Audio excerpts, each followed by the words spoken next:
Yo, what's up? All right, in this video, we're just gonna talk through some things that I do to set my kitchen up for efficiency and like kitchen staples. So coconut oil is what we cook with all the time. Look at unrefined, expeller pressed virgin coconut oil, just like this. And we keep it right next to the stove with this spoon right in it. So it just goes just like that. And when I use it to cook, like we just scoop a little bit of it on there just like this, and then I just flick it into the pan. So that takes care of that. It makes cooking really easy. This is my next hack. Have multiple sets of serving spoons. Now they're not actually serving spoons. They're measuring cups, but I have like 3 sets because I plant them places. So this is an old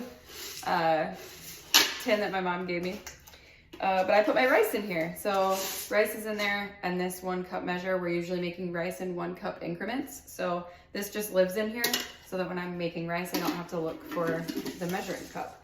I do the same thing with the oats. The serving size for oats is a 1/2 cup. So I just leave one of these, one of the sets, the 1/2 cup measure is right in another tin like this with oats in it. So that when I'm grabbing things, I can quickly just like, scoop it out. Another like hack that we will use is like when we're serving like food onto a plate, we'll use like one of these measuring cups instead of a serving spoon. Like instead of using this spoon, we'll just use like the 1/2 cup or the 1 cup, depending on what we're doing. Like you just scoop it out, put it on your plate, makes it easy. So that takes care of that. Always having multiple sizes of containers around and available for use to like portion things out.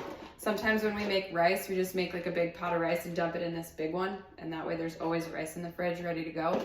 So that's one of our tips, especially on nights that we're getting home late, that we're able to just like have some things prepped and ready in the fridge. Oh, and food scale, this is key. So food scale is right next to the silverware drawer, and so you can actually buzz right through how to use this. Let me just pull this over here. So if I was going to like measure out some food, I would turn this on. It's on grams. So if I was gonna do 150 grams of potatoes, I would leave it on grams. I would put my container or my plate right on there and then zero it out. And then you put your potatoes on to 150 grams. And then you can also put your chicken on there. So then you can zero it out again, use that button on the side to switch it to ounces, and then put 3 or 4 ounces of chicken on, whatever it is that you're needing at that time. And then that way you're not getting your scale dirty and you're not having to like move things around and do it all. You can just do it all right in one swoop. So you can put it on, zero it out, put the amount on there that you need of potatoes, zero it again, put the amount that you need of your chicken or steak or whatever, and then you're good to go. So easy use of the food scale. This helps dial in nutrition so much. Like it's been 9 years since we started all of this stuff, and this food scale still gets used. I mean, we've had to replace it a few times, but it still gets used. Like you don't ever outgrow it completely.